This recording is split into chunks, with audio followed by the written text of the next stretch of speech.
एक बार की बात है, जादूपुर नाम के एक गांव में करतब दिखाती एक औरत एक रेड्डी के लिए गांव में आती है। आइए आइए मेहरबान कदरदान, खाइए रोहड़ा के ताजे ताजे केले। कभी खाए नहीं होंगे ऐसे केले। पीले पीले केले खाइए। ये कहकर रोहड़ा हाथों में 4 केले लिए उन्हें सर्कल में जोर जोर से हवा में उछालती हुई करतब दिखाती है, जिसे देखकर आसपास के सारे बच्चे अपने अपने मम्मी पापा से उस औरत के पास जाने की जिद करने लग जाते हैं। पापा, ऐसा तो सर्कस में बॉल से होता है ना? ये आंटी तो केले से कर रही है। चलिए ना पापा, देखते हैं। रोहड़ा एक पतली सी तार पर चलती हुई केलों से करतब दिखाती है। आते जाते सभी लोग बाहर रुककर उसके करतब देखते हैं और वाह वाही करते नहीं थकते। जैसे ही एक आदमी पास आकर उसे पैसे देने लग जाता है, तब वो कहती है, अरे नहीं नहीं साहब, मैं करतब तो बच्चों के मन को बहलाने के लिए करती हूँ। धंधा तो मेरा केले का है। पीछे देखो मेरी रिड्डी, जो भी मेरे केले खाएगा मेरी तरह चुस्त दुरुस्त और तंदुरुस्त हो जाएगा। पता चलता है क्या कि मेरी उम्र 55 की है। अरे पर ऐसे ठंड के मौसम में कोई केला क्यों खाएगा? ये ऐसे वैसे केला नहीं है साहब, ये शरीर में गर्मी देते हैं। ठंड को दूर भगाए जो भी रोहिणा के केले खाए। पापा, अगर मुझे केले नहीं मिले तो मैं घर नहीं जाऊंगी। तभी उसके पापा कहते हैं कि बेटा, केले ठंड में कभी गर्मी नहीं देते। ये सब कहने की बातें हैं, सामान बेचने का तरीका है इनका। पर पिंकी नहीं मानती। मैं केले खाऊंगी। पिंकी की जिद के आगे नत्थू हार जाता है और उसे केले खरीद कर दे देता है। पिंकी खुश होकर केले घर ले आकर खाती है। अब मैं भी करतब करूंगी, कितना मजा आएगा। जादुई केले। पिंकी पहला केला खत्म भी नहीं करती कि वो बेहोश हो जाती है। दूसरे केले से एक काला धुआं आता है और रोहड़ा चुड़ैल बनकर बाहर निकल आती है।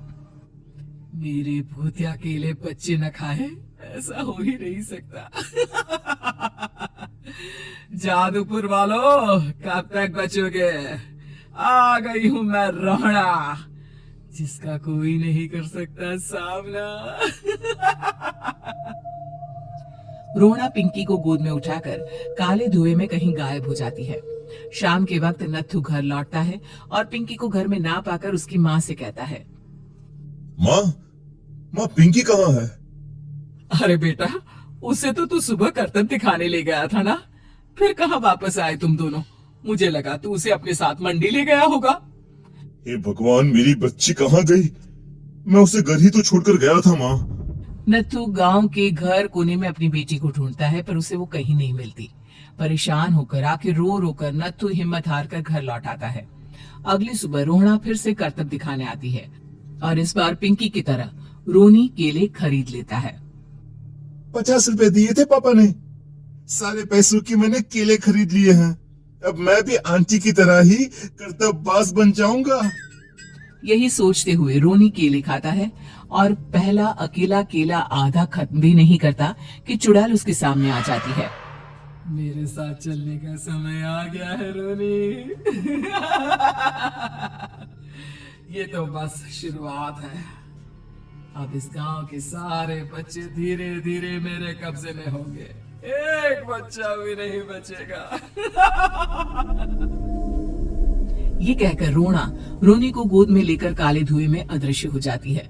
इसके बाद हर रोज गांव में से कोई ना कोई बच्चा गायब होता, पर ऐसा क्यों हो रहा है किसी को भी समझ में नहीं आ पा रहा था। रोज की तरह अपनी बेटी पिंकी की तलाश में नत्थू गांव के एक तालाब के पास बैठा रो रहा था। कहाँ गई मेरी पिंकी? शकुंतला के जाने के बाद एक वही तो मेरा सहारा थी। अरे उसकी आत्मा कोस रही होगी मुझे कि मैं अपनी बच्ची को संभाल भी नहीं पाया। नत्थू ये कहता हुआ रो ही रहा था कि तभी तालाब में से उसे शकुंतला की आवाज सुनाई देती है। कहाँ थी तुम शकुंतला? हमारी बच्ची और सारे गायब हुए बच्चे रोहड़ा के कब्जे में हैं। वो बच्चों को जो केले देती है उससे बच्चे बेहोश हो जाते हैं और उसके कब्जे में आ जाते हैं और वो उन्हें ले जाकर काली दुनिया में ले जाती है। पर वो ऐसा क्यों कर रही है? ये मैं नहीं जानती, पर उस दुनिया का रास्ता मैं आपको बता सकती हूँ। जहां ये नदी खत्म होती है वहां एक केले का पेड़ है, उसके नीचे एक दरवाजा है, वहीं से रास्ता जाता है उस दुनिया का। ये कहकर शकुंतला की आत्मा गायब हो जाती है। गांव के सभी लोग झुंड बनाकर उसी रास्ते से काली दुनिया में चले जाते हैं और वहां देखते हैं कि सारे बच्चे वहां काम कर रहे थे। पापा मुझे ले चलो यहाँ से। पापा पापा। सभी बच्चे अपने मम्मी पापा से लिपट जाते हैं। तो तुम लोग यहाँ तक आ गए? क्यों हमारे बच्चों को पकड़ लिया तूने? तुझे शिकारी बनाना है तो ले, हम सब आ गए हैं, हमें खा ले। नहीं, मुझे बच्चे चाहिए, मेरे बच्चे के बदले तुम लोगों के बच्चे। क्या मतलब? मैं इसी गांव में रहने वाली एक औरत थी। केले की चोरी के इल्जाम में मेरे बेटे को गांव वालों ने इतना मारा कि वो मर गया। उसी दिन मैंने ठान लिया कि गांव वालों का भी वही हाल करूंगी। कुछ दिन बाद बेटे के चले जाने के दुख में मैं भी मर गई और मेरी भटकती आत्मा एक चुड़ैल बन गई। और फिर मैंने बदला लिया तुम सबके बच्चे छीनकर। बर्दाश्त नहीं कर पाए ना, सोचो मुझ पर क्या बीती होगी। हमें माफ कर दो रोना, पता नहीं है किसकी गलती थी पर हम सभी माफी मांगते हैं। हमारी खुशियां लौटा दो, तुम भी तो एक माँ हो। गांव वालों की बात सुनकर रोना का मन पिघल जाता है और वो बच्चों को छोड़ देती है। उसके बाद काली दुनिया बच्चों के लिए जादुई दुनिया बन जाती है। अब कोई भी कभी भी वहां आ जा सकता था।